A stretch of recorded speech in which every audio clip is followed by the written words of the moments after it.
wanahitaji kucheza kwenye uwanja wao wa nyumbani. Kama RS Berkane wamecheza kwao, wao wasicheze kwao. Lakini pia akaweka na jeuri kidogo. Unajua kisa nyingine lazima uonyeshe jeuri. Mkitaka tunapiga hapa. Hizi 90 nyingine tunazipiga hapa. Kama vipi? Yaani kama mbwai tupige hapa. Ada deki. Sisi tuko vizuri, tuko tayari. Ndio hiyo ambayo ilikuwa wanaomba pia na shirikisho la Algeria wawasaidie au hiyo haiwahusu Simba. Haiwahusu.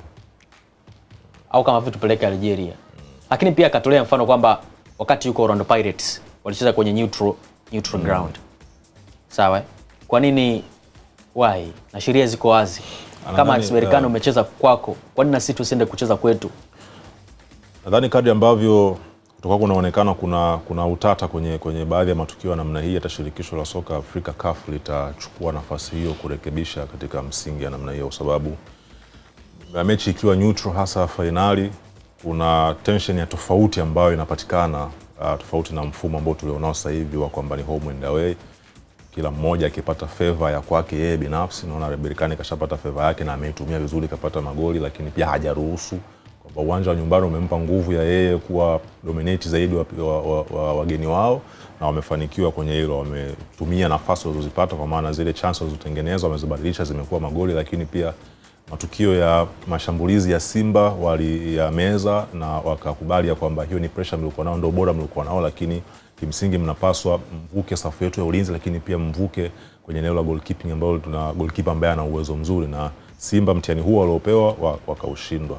Sasa kitu pekee ambacho Simba watatakiwa wakichukue positive ni namna walivyojifunza kwenye mechi ya kwanza. Unajua ni finali yao ya kwanza, na kuna watu ambao wanaweza kusema bana hawataki kutetewa hata kama ni finali yao ya kwanza, lakini kuna wachezaji wenye uzoefu mkubwa. Lakini finali ya kwanza kwa timu ya namna ya Simba inakuja katika mazingira ya aina mbili tofauti. Kwanza wataingia wakiwa na anticipation kubwa, lakini pia mategemeo ni makubwa kutoka kwa mashabiki ya kwamba wanaweza kupeperusha bendera Tanzania vizuri, lakini furaha hiyo, lakini pia na matumaini ambayo wanakuwa nayo, ambao matumaini hayo mara nyingi huaga ni silaha mbaya dhidi ya wewe mwenyewe ambao unakuwa unaitegemea, ni kuwa katika riski ya kufanya makosa mengi sana kizembe ambayo anaweza kusababisha ukapoteza mechi. Na ndio kitu ambacho kilitokea.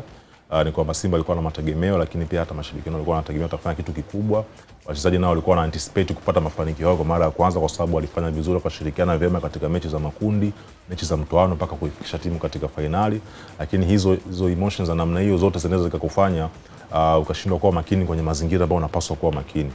Na ilitokea katika safu ya ulinzi, goli la kwanza la kona, marking ambayo ilikuwa haina ubora wa kutosha, ikapelekea yule mlinzi wa Berkane kufunga goli akiwa yuko free, hakuna mtu yote ambaye alikuwa anampa pressure ndani ya 18.